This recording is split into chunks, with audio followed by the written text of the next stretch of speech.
Their codes were broken. Our trap was set. I stood on the flight deck of the USS Enterprise that morning of June 4th, 1942, watching our dauntless dive bombers warming up for launch, their engines roaring like angry lions preparing to strike.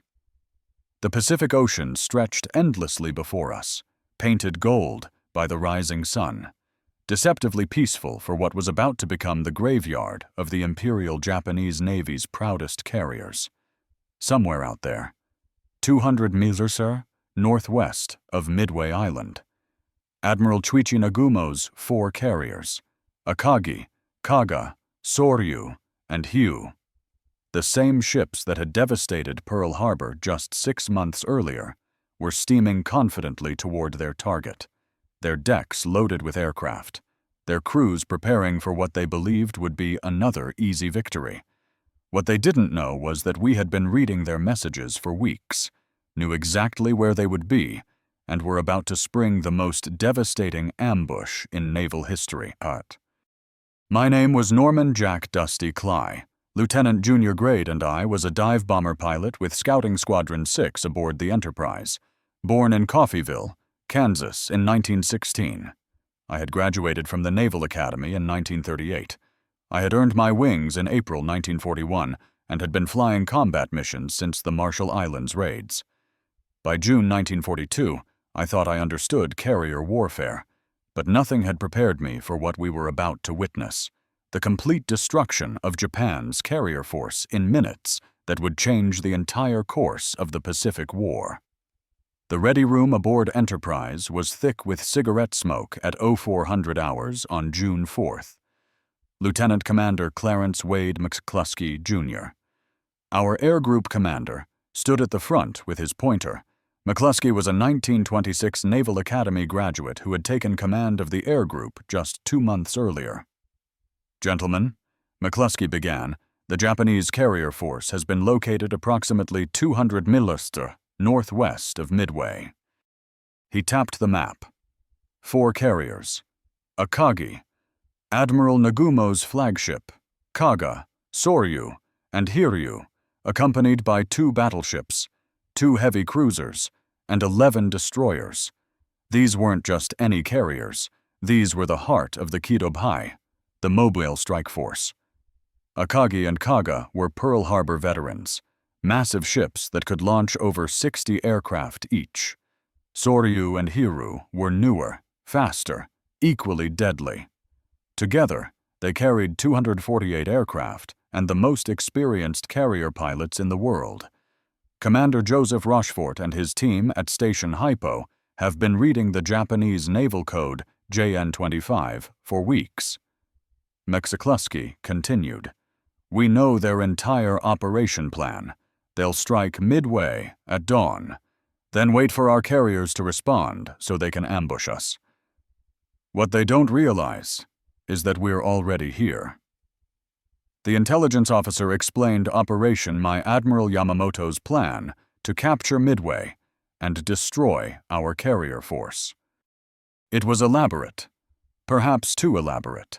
Invasion forces from the southwest, a diversionary attack in the Aleutians, the carrier strike force from the northwest, and Yamamoto himself commanding from the battleship Yamato 300 mi behind. "The Japanese will launch their Midway strike at 0430, he said. "Most of their fighters will be engaged. Their carriers will be recovering and rearming aircraft, their most vulnerable moment. This is when we strike." Lieutenant Earl Gallagher, commanding Scouting Squadron 6, made careful notes. A Pearl Harbor veteran, Gallagher was meticulous. Beside him, Lieutenant Richard Best from Bombing Squadron 6 studied the weather. Wind southeast at 5 knots. Scattered clouds at 1,500 feet. Perfect diving conditions. I looked around at my squadron mates. Some were combat veterans, others facing their first battle. We all understood the stakes. The Japanese had better fighters. The Zero could outmaneuver anything we had. They had more experienced pilots, and we would be operating at extreme fuel range, 175 Nistormir out and back with minimal reserve. Torpedo 8 from Hornet will go in first, McCluskey added. The dive bombers follow. We launch at a 0700. By 0600, the Enterprise flight deck was controlled chaos. Deck crews in colored jerseys performed their specialized tasks. Red shirts loading bombs, purple shirts fueling aircraft, brown shirts checking mechanical systems. I walked toward my aircraft. SPD Bureau number 639. My rear gunner, John Snowden, was already checking his twin .30 caliber machine guns. Snowden was from Illinois, a quiet man who had saved my life before by spotting incoming Zeros. "Morning, Snowden," I said, climbing up. "Morning, Mr. Cly. Going to be hot today." I ran through my pre-flight inspection, control surfaces, bomb rack, fuel load. We had 230 Jurund in the main tank plus two 58 GL wing tanks. With careful management, about 4.5 hours of flight time. The SPD Dauntless wasn't the fastest, 255 mph top speed, but it was incredibly stable in a dive and tough as nails. It could absorb punishment that would destroy other aircraft. I strapped into the cockpit surrounded by familiar instruments: altimeter, airspeed, fuel gauges, engine temperature, oil pressure. At 0645, "Pilot start engines" came over the loudspeaker. I pressed the starter, and the right R-1820. Cyclone roared to life. First to launch were the fighters, 20 F-4F Wildcats for combat air patrol. Next went the torpedo bombers, 14. TBD Devastators from Torpedo Squadron, 6 under Lieutenant Commander Eugene Lindsay. I watched them lumber down the deck with their Mark 13 torpedoes, barely clearing the deck edge. They looked vulnerable. Finally, our turn. Scouting 6 under Gala with 18 planes, bombing 6 under Best with 15 planes. I was number 2 in the 3rd Division. McCluskey would lead us all. The launch was always dangerous. Enterprise turned into wind, increased to 30 knots. The flight deck officer whirled his flag full power. The flag dropped. I released brakes and surged forward. The island flashed by. Deck edge approached. At 65 knots, I eased back and felt the wheels leave. For a moment, the heavily loaded bomber hung, then the wings bit air, and we climbed. "Good takeoff, Mr. Claes," Snowden said. "Thanks. Keep your eyes peeled." It took an hour for the strike force to form up. By 0806, we had 33 dive bombers from Enterprise climbing to 19,000 feet. The planned rendezvous with Hornet's group never happened. McCluskey decided to proceed alone rather than waste fuel. We flew northwest at 19,000 feet in radio silence. I constantly checked instruments and bombs sight. At this altitude, I would have perhaps 10 seconds to line up and release. No second chance. At 0920, we reached the intercept point. Nothing. Empty ocean. My fuel gauge showed over half consumed. Quick calculation. Maybe 30 minutes to find them before turning back or ditching. Radio silence was oppressive. Everyone doing the same calculations. Then at 0955, McCluskey waggled his wings. Looking down, I saw a white wake, a lone destroyer racing northeast. McCluskey turned to follow, betting it was heading toward the main fleet. For 20 agonizing minutes, we followed that wake. Fuel dropping toward empty. Then at 10:20, we saw them. The Japanese fleet appeared below, like toys on blue carpet. 4 carriers in 2 groups surrounded by escorts. Aircraft on decks. White wakes showing maneuvering. Incredibly, no Zero fighters at our altitude. All down low, finishing off torpedo squadrons. This is McCluskey. Scouting 6. Take the left carrier. Bombing 6 the right. But in confusion, both squadrons began diving on Kaga. I pushed forward and nosed into my dive. Acceleration was brutal, pressing me back. The altimeter unwound. 18,000, 15,000, 12,000 feet. The carrier grew in my bomb sight. I could see aircraft on deck, crew running, anti-aircraft guns swiveling, black flak puffs burst around us. But I held steady. At 10,000 feet, I saw individual planes on KGA's deck being refueled and rearmed, hoses snaking, bombs on carts. Perfect timing, their most vulnerable moment. Gallagher released first. His bomb struck near Kaz Island. Fire erupted, bodies blown into air. At 2,500 feet, I pressed release and pulled back hard. 9 Gs crushed me into my seat, vision tunneling. The Dauntless groaned, wings flexing, then leveling out just above water, racing away. Direct hit, Snowden shouted. Forward elevator, banking left. I saw my bomb had struck perfectly. Keir's forward deck erupted in flames. Gallagher hit aft, others striking home.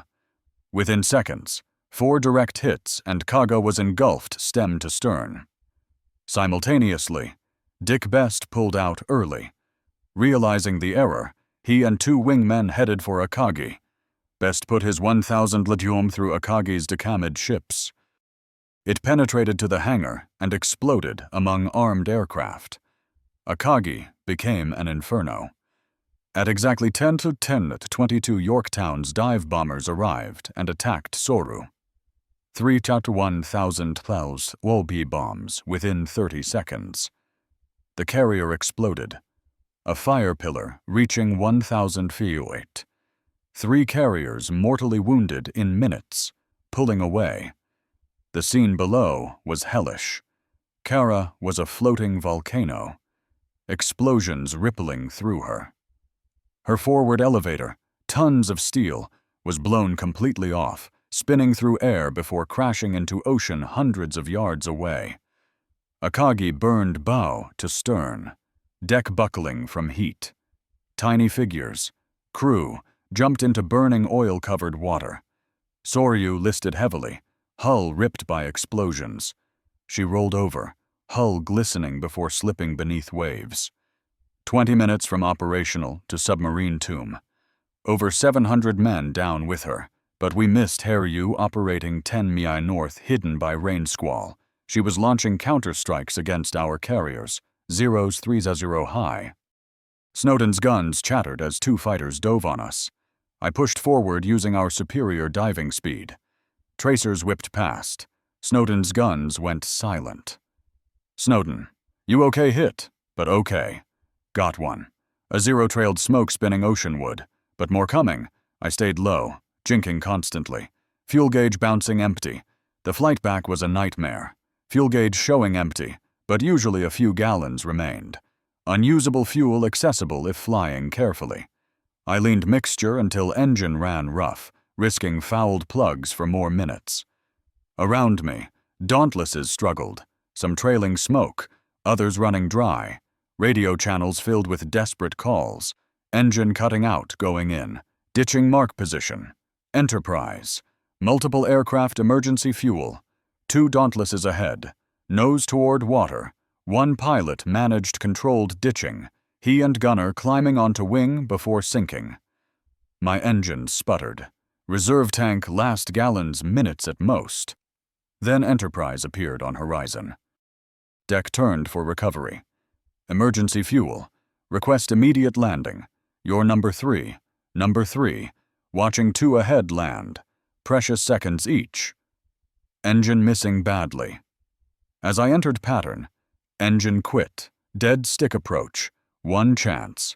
Altitude and speed just enough. Lowered gear. Extended flaps.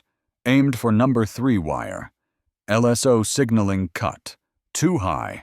Pushed nose down. Trading altitude for speed. Propeller windmilling. Deck rushed up. Wheels hit. Bounced. Tailhook caught wire and slammed stop. Deck crew running before propeller stopped. Get us out. Wounded. They pulled Snowden from rear. Hit in shoulder and leg, but conscious would survive. My plane had over 40 hits. How she held together, I'll never know. The ready room was somber despite victory. Of 14 torpedo bombers from our torpedo, only 4 returned. 10 crews gone. Hornets news worse. A torpedo 8 completely wiped out. 15 aircraft down, 29 of 30 men killed. Only George Gay survived, floating as he watched us dive. John Waldron had led them straight in. His last transmission, "We will go in. We won't turn back." Good luck. No torpedoes hit, but their sacrifice pulled Japanese fighters low, leaving carriers exposed. McCluskey entered, shoulder bandaged from 20mm in shell. We got 3. Kaga Akagi Soru finished. Hugh, still operational, has hit Yorktown. Intelligence provided details. Yorktown hit by 3 bombs at noon. 2 torpedoes at 14:30. Listing badly. Abandoned. But her sacrifice bought time to locate Hiryu. Japanese casualties approximately 2 to 500 so far. The officer said each carrier had 1,200 to 1,500 crew, plus airmen, few rescued. Each number a human being, someone's son, husband, father, died in fire and water thousands of miles from home for empire's ambition. That afternoon, we launched again. 24 dive bombers found Hiryu at 1700, put 4 bombs into her. She burned through night before scuttling. The Kidobhai ceased to exist.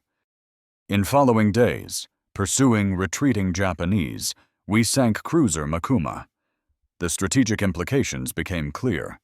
Japan lost 4 fleet carriers that took years to build, couldn't be quickly replaced.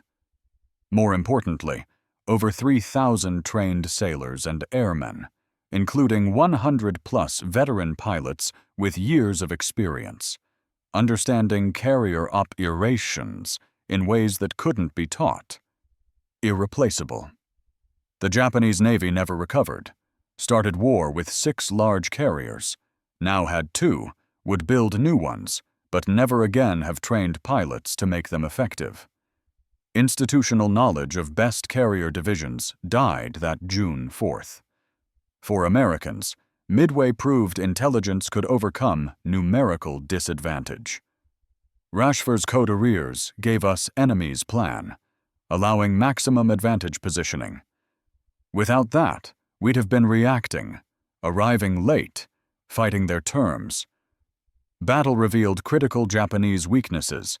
Yamamoto's plan, too complex. Forces scattered thousands of miles, unable to support each other.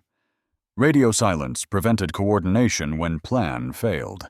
They underestimated American capabilities, believing we'd react predictably. Nagumo faced impossible decisions. When scouts reported American ships at 0728, he was rearming for second Midway strike. Launch immediately or wait to properly arm. His hesitation, crucial 30 minutes, proved fatal. By launch, we were already diving. That night, Enterprise steaming southwest, I stood on deck under stars. Same stars over Pearl Harbor 6 months earlier. Same witnessing 4 carriers' death that day. Adrenaline gone. Only exhaustion and emptiness remained. I thought about torpedo crews flying to certain death. Waldron's men knew their TBD Devastators were obsolete death traps against Zeros. But they went, holding course while being shot to pieces. Their duty. George Gay watched friends die one by one. Waldron's plane exploding, Devastators cartwheeling into ocean flames. Then 30 hours floating in shark waters, hiding under seat cushion from Japanese ships before PBY rescue. Survivor's guilt would last his lifetime.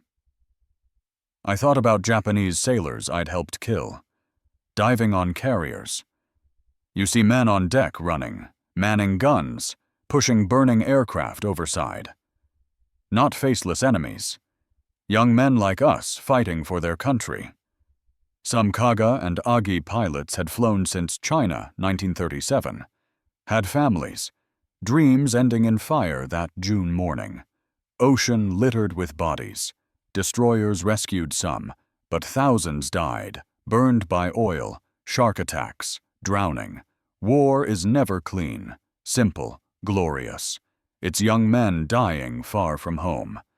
Historians call Midway the Pacific War's turning point. In one day, naval power balance shifted decisively. Japan went from carrier superiority to par. Then, as American shipyards accelerated to increasing inferiority, real victory was in combat power, equipment, training, experience, morale combination, making forces effective. Japan lost a generation of experienced pilots at Midway and Guadalcanal's attrition. These couldn't be replaced. Japan's program, producing perhaps 100 carrier pilots yearly, couldn't match American programs soon producing thousands. Admiral Nimitz later said, "Battle won by intelligence officers breaking codes. Damage control, getting Yorktown ready in 72 hours, when everyone said 3 months, and pilots pressing attacks against overwhelming odds." Each element crucial American victory, also industrial triumph. While fighting Midway, new Essex-class carriers under construction, ships dwarfing anything Japan could build, America would build 24 Essex-class. Japan struggled completing 6 new carriers, mostly conversions, none equal to American ships. Japan started with 6 large carriers and world's best naval aviators. After Midway, 2 operational carriers, core pilots lost, added new carriers, but never trained pilots to make effective. Carefully crafted force terrorizing Pacific 6 months effectively died at Midway. I survived the war flying 85 combat missions. Credited with hitting 3 ships at Midway carriers Kaga and Hiryu. Cruiser Makuma received Navy Cross, retired as captain, 1962 after Korean service, lived to 100, passing 2016 among last Midway dive bomber pilots. McCluskey recovered, retired Rear Admiral, 1956, never sought recognition for following that destroyer. Decision-changing history. Son Phil said, "Quiet guy, not big talker, died 1976, pivotal role largely forgotten. George Gay became TWWA pilot post-war, spent decades speaking about squadron sacrifice, wrote Soul Survivor, appeared at Navy events, died 1990 for ashes scattered where squadron went down, rejoining men he'd seen die 52 years earlier. Dick Best, who sunk a Kagi with 1 perfect bomb, medically retired after Midway, breathed caustic soda from defective oxygen, permanently damaging lungs, never flew again, but lived until 2001. Often called Man Who Won Midway. Japanese carriers rest on Pacific bottom, exceeding 17,000 feet depth. Recently located, Kaga found 2019 sitting upright, hull intact, but deck destroyed. A Kagi nearby showing massive fire damage, war graves, tombs of thousands. Admiral Nagumo survived, but never recovered. Relegated to shore commands, then Saipan Defense committed suicide July 1944, as Americans overran Island Chief of Staff Kusaka survived, wrote extensively. Accepting responsibility while defending Nagumo's impossible decisions. Captain Fuida Pearl Harbor attack leader aboard a Kagi wounded, but survived. Both ankles broken by explosion, but escaped post-war, became Christian missionary, promoting Japan. America reconciliation. Often said at Midway. Japan lost war in 5 minutes. Yamamoto killed April 1943, when P-38s using decoded messages shot down his plane over Bougainville. After Midway knew Japan couldn't win, reportedly telling staff, "I have killed many young men today." What Midway Atoll designated National Memorial 2000 runway, where Marines faced impossible odds, now wildlife sanctuary, where bombs fell, albatrosses nest peacefully. Norman Cly's account reminds us that we weren't heroes, just young men doing necessary jobs. Real heroes were torpedo crews knowing they'd die, but going anyway. Code breakers working secretly. Mechanics keeping planes flying. Damage control saving ships. Corpsmen saving lives impossibly. Midway proved wars aren't won by best equipment or most experienced warriors, won by those who adapt. Seize opportunities, sustain losses, and continue. Japanese had better pilots, planes, experience. But we had broken codes, radar, damage control. They lacked industrial might, replacing losses tenfold. Most importantly, leaders understanding calculated risks necessary. Nimitz risked entire carrier force on potentially wrong intelligence. McCluskey risked fuel exhaustion, finding Japanese. Best risked everything, attacking different carrier with 2 wingmen. Waldron led squadron to death, knowing mission required it. Battle lasted 2 days, but changed everything. Before Midway, Japan, advancing everywhere, unstoppable, after never won another offensive battle. War continued 3 terrible years, costing hundreds of thousands more lives. But outcome decided those June 4th minutes when dive bombers caught Japan's carriers with armed aircraft on deck. Consider alternate histories. If McCluskey turned back at empty intercept point, if Japanese launched 30 minutes earlier, if torpedoes worked and Torpedo 8 sunk carriers. Small decisions, chance moments, individual choices determining nations' fates, but history deals in what was clear, June 1942. Morning outnumbered American pilots in inferior aircraft caught world's most powerful carrier force at maximum vulnerability and destroyed it. Turned wars tied through intelligence, courage, sacrifice, and luck. Today's generation can't imagine democracy itself endangered. Freedom's survival questioned. We did, June 1942. Free world's fate rested on few hundred pilots from 3 carriers in mid-Pacific. We were enough. Against odds, logic, we were enough. That's Midway's lesson. Ordinary people facing extraordinary circumstances can rise. Democracy produces warriors brave as any totalitarian system. Free men fighting for homes and families are Earth's most powerful force. The numbers 357 Japanese died, 362 Americans, 4 Japanese carriers sunk, 1 American, but statistics, each number a human with hopes, dreams, fears, loved ones, each death tragedy, young men who should have seen grandchildren died in fire and water. Pacific roles unchanged, unmarked by battle. Coordinates where carriers sank just ocean patches. But we remember, must remember long as free people exist. Must remember Midway and its men. They saved the world in devastating minutes. 4 carriers. Imperial Navy's pride, reduced to burning hulks in breakfast's time. War's course, nation's fate. Freedom's future decided by dive bomber pilots pressing attacks against impossible odds. That's the legacy. Not just victory, but example. When tyranny threatens, free people rise. Courage isn't fear's absence, but action despite it. Sometimes world's fate rests on few brave individuals, and ordinary people do extraordinary things. Midway's dead. American and Japanese deserve remembrance as humans who gave lives serving countries. American pilots flying to death protecting freedom. Japanese sailors dying saving burning ships. All brave men deserving better than dying young in Pacific's middle. But sacrifice wasn't vain. Freedom survived, flourished. Pacific once battlefield now peaceful, traveled by merchants, not warships. Japan and America, bitter enemies, now close allies. War seeming endless over 75 years. Soon none remain who can say I was there. Saw Kaga explode. Watched Akagi burn. Dove through flak to hit target. But story endures, must endure, because freedom. Valuing people need knowing freedom isn't free.